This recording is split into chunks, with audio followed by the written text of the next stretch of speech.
నమస్కారం. నవగ్రహాలలో శనిగ్రహానికి విశేషమైన ప్రాధాన్యత ఉంది.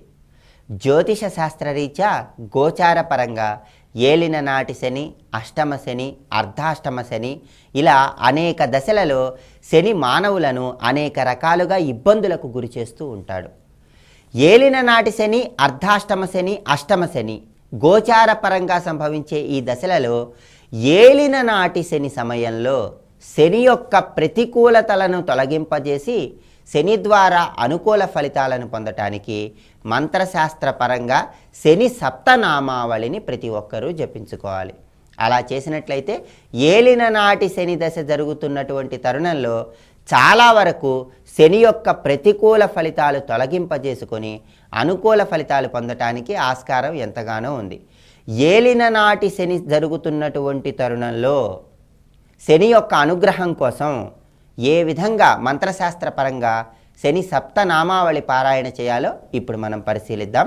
నమో శనైశ్చరా పాహిమాం, నమో మందగమన పాహిమాం, నమో సూర్యపుత్ర పాహిమాం, నమో ఛాయాసుత పాహిమాం, నమో జ్యేష్ఠా పత్ని సమేత పాహిమాం, నమో యమ ప్రత్యధిదేవా పాహిమాం, నమో గృద్రవాహాయ పాహిమాం. ఇది శని సప్తనామావళికి సంబంధించినటువంటి ధ్యానం. శనీశ్వరుడు స్తోత్రప్రియుడు.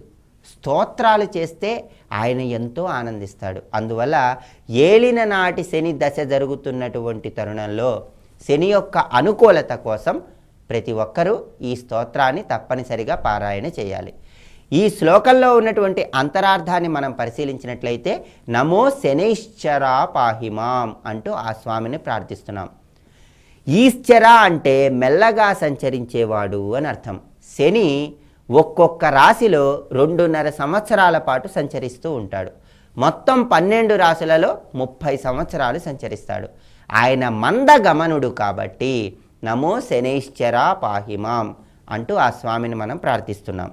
అలాగే నమో సూర్యపుత్ర పాహిమాం, నమో ఛాయాసుత పాహిమాం అంటున్నాం. సూర్యుడికి ఛాయాదేవికి శనీశ్వర్ల వారు పుత్రుడిగా జన్మించారు కనుక ఆ విధంగా మనం ఇక్కడ ప్రార్థన చేసుకుంటున్నాం.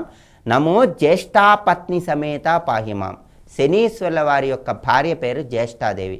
అందువల్ల జ్యేష్ఠాపత్ని సమేత పాహిమాం అంటూ ఆ స్వామిని మనం ప్రార్థిస్తున్నాం. నమో యమ ప్రత్యధిదేవా పాహిమాం అంటున్నాం. ప్రతి గ్రహానికి ఒక అధిదేవత, ఒక ప్రత్యధిదేవత ఉంటుంది. శనిగ్రహానికి అధిదేవత ప్రజాపతి బ్రహ్మ, ప్రత్యధిదేవత యముడు. అధిదేవత ప్రత్యధిదేవత వీళ్లను ప్రార్థిస్తూ ఆ గ్రహాన్ని ప్రార్థించినట్లయితే గ్రహం యొక్క అనుగ్రహాన్ని సులభంగా పొందవచ్చు. అందువల్ల శనికి ప్రత్యధిదేవత అయినటువంటి యముడిని స్మరించుకుంటూ నమో యమ ప్రత్యధిదేవా పాహిమాం అంటూ ఆ స్వామిని మనం స్మరించుకుంటున్నాం. నమో గృద్రవాహాయ పాహిమాం అంటే శనీశ్వర్ల వారి యొక్క వాహనం గ్రద్ద. దక్షిణ భారతదేశంలో శని వాహనం కాకిగా, ఉత్తర భారతదేశంలో శని వాహనం గ్రద్దగా ఆరాధించటం అనాదిగా వస్తున్న సంప్రదాయం.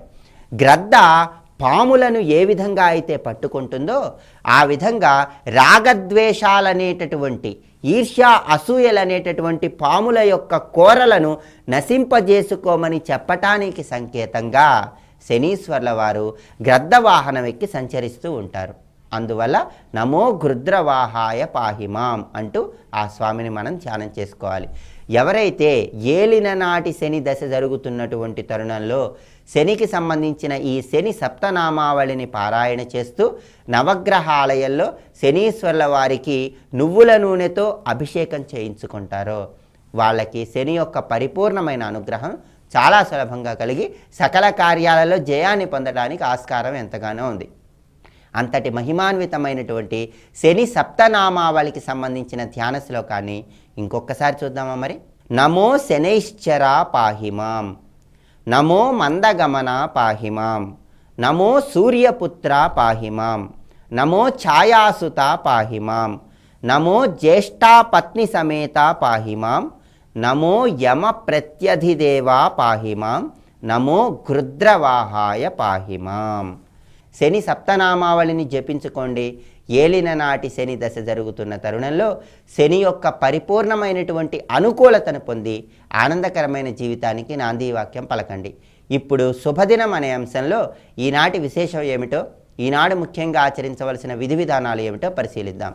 సర్వే జనాః సుఖినో భవంతు.